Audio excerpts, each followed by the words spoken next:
सबसे पहले तो मैं इस ग्रुप को बनाने के लिए धन्यवाद देना चाहूँगा कि आपने एक अच्छी मुहिम चलाई है, जिससे लोगों को जोड़ने का प्रयास किया है।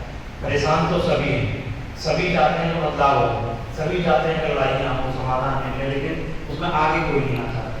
जैसे कि आपने डॉक्टर संजय चतुर्वेदी साहब ने पहले एक ग्रुप क्रिएट किया था ADMC के नाम से, तो उसका प्रयोग काफ़ी अच्छा रहा था।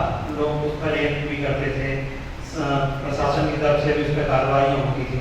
तो ऐसे एक प्रेशर ग्रुप की बहुत शुरू से आवश्यकता रही है, और संभवतः अगर आगरा व्यथा के नाम से अगर ये ग्रुप बना है तो दो पार्ट होते हैं। एक तो समस्या क्या है, उसका समाधान कैसे निकाल सकता है, और फिर हमारे पास में बेसिक इंफॉर्मेशन क्या है और हथियार क्या करने के। तो ये तीन चार चीज़ों के साथ में लोगों ने जो काम शुरू किया है, कुछ RTI भी डाली गई है। अब जन सुनवाई का भी हमारे पास में हथियार है, क्योंकि जन सुनवाई की सबसे बड़ी खासियत है कि हम इसको ट्रैक कर सकते हैं।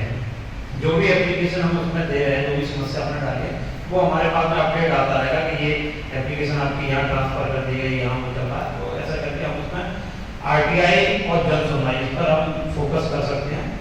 तो एक तो जैसे मैंने अभी अनुरोध भी किया था कि बहुत सारे लोग सब चीज़ों में एक्सपर्ट नहीं हैं, तो इन चीज़ों के बारे में थोड़ा सा जितने भी लोग एक्टिव हैं, जो आ सकते हैं, उनको एक कार्यशाला के माध्यम से जन सुनवाई ऐप और RTI के बारे में थोड़ा सा विस्तार से हम लोग बता दें कि ऐसे RTI डाली जाती है, ऐसे जन सुनवाई ऐप पर डाली जाती है। तो क्या है कि फिर उसमें एक आदमी के ऊपर लोडर नहीं आएगा कि मान लीजिए कोई एप्लीकेशन डालनी है, अब जन सुनवाई ऐप के बारे में 2 लोग जानते हैं, अब उन्हीं 2 लोगों का वर्जन आ जाएगा कि अब उन्हीं को डालनी है। तो ज़्यादा लोग अवेयर हो जाएंगे तो ज़्यादा बढ़ जाएगी। और कभी कभी होता है कि एक पर्टिकुलर नाम से या 2 पर्टिकुलर नाम से RTI जाती हैं या फिर जन सुनवाई जाती है, तो प्रशासन की नज़रों में वो आदमी ब्लेम बन जाता है, सब इसी को क्यों परेशान करें, बाकी और लोगों को क्यों परेशान करें।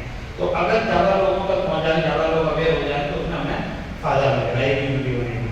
तो कुछ RTI की जो बेसिक चीज़ें हैं वो हम लोगों पर हमें ध्यान देना पड़ेगा। तो क्वेश्चंस किस तरह के बनाने हैं, क्या उसकी लिमिटेशंस होती है, क्या क्या चीज़ें हैं, अभी बहुत सारे उसमें अमेंडमेंट हुए हैं। अब RTI में आया है कि क्या, कब, क्यों, कैसे, इन शब्दों का आप इस्तेमाल नहीं कर सकते, बिना इन शब्दों के कोई सवाल नहीं बन पाएगा।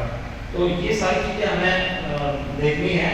और RTI का मैं सीधा सीधा एक फंडा बता दूँ कि आप 10 रुपये जमा करके किसी भी सरकारी विभाग से कोई भी जानकारी आप ले सकते हैं, कोई भी निरीक्षण कर सकते हैं, कोई भी सरकारी दस्तावेज हम ले सकते हैं।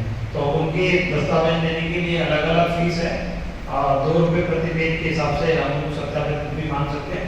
जब वो ऑथेंटिक डॉक्यूमेंट हमारे पास में रहेगा तो उसके बेस पर हमारी लड़ाई तो आसान रहेगी। तो उसके माध्यम से हम लोग कर सकते हैं। अभी एक और चीज़ आ गई है कि ऑनलाइन RTI, संजय चतुर्वेदी से उसका लिंक भी डाला था, ऑनलाइन RTI भी हम डाल सकते हैं उसमें। तो वहाँ एक थोड़ा सा पेज उसमें निकल के ये आया कि जब लोग उसको फॉर्मेट को पढ़ते हैं और एप्लीकेशन डालने के लिए प्रयास करते हैं, तो उसमें लिखा था कि केवल आप अंग्रेजी में विवरण भरें। तो वहाँ थोड़ा सा लोगों को समझने में दिक्कत आती है, वो उतना नहीं कर पाते हैं। और फिजिकल RTI डालने में थोड़ी सी दिक्कत ये आती है कि जो विभाग है वो नगद RTI नहीं लेता, नगद 10 रुपये नहीं ले रहा है। तो हमारे पास सिर्फ एक विकल्प रहता है, स्पीड पोस्ट वाला। स्पीड पोस्ट से हम जब RTI डालते हैं तो वो पहुँच जाते हैं, तो उसका जवाब भी आता है। तो उसमें कई सारे पहलू हैं, appeal, first appeal, second appeal, तो वो सारी चीज़ें हैं। तो एक बार हम लोग सब मिलके थोड़ा सा एक विषय जैसे डाल दिया जाए कि RTI पर एक लोगों को एक वर्कशॉप करनी है, तो जो सारे लोग हैं उनको एक बार RTI के बारे में विस्तार से बता दिया जाए कि ऐसे ऐसे RTI डलेगी, कहाँ कहाँ क्या क्या चुनौतियाँ आती हैं, उनको लेकर करते हैं। RDRS पर हम लोग करते हैं, फिर क्या क्या हम लोग की लड़ाई आसान रहेगी। तो ये मेरे 2 सुझाव थे। इसमें किसी भी तरह के सहयोग की आवश्यकता हो तो मैं हमेशा तैयार हूँ। और यहाँ एक चीज़ और मैं जोड़ना चाहूँगा कि अभी हम डेवलपमेंट पर हम लोग आगे बढ़ना है, तो इसमें सोशल और प्रोटेक्शन इशू को भी शामिल किया जाए, जिससे उन पर भी हम काम कर सकते। तो ये 2 मेरे सुझाव थे। और बाकी का RTI के बारे में हम सब लोग जानते हैं, 10 रुपये में आप सरकारी दस्तावेज ले सकते हैं, उनसे जानकारी ले सकते हैं। तो जो आपके अभी जो समझ में आ रहा है, या तो आप फिजिकल अटैक दाखिल कर दीजिए या फिर ऑनलाइन के माध्यम से दाखिल करिए। उसमें कोई बस सवाल बनाते समय थोड़ी सी सावधानी रखें कि हमारे सवाल कैसे हैं, जो भी दस्तावेज दे रहे हैं उसके बारे में लिख दें। बाकी का जैसा ग्रुप का आदेश होगा उसके हिसाब से हम लोग काम करेंगे आगे। धन्यवाद।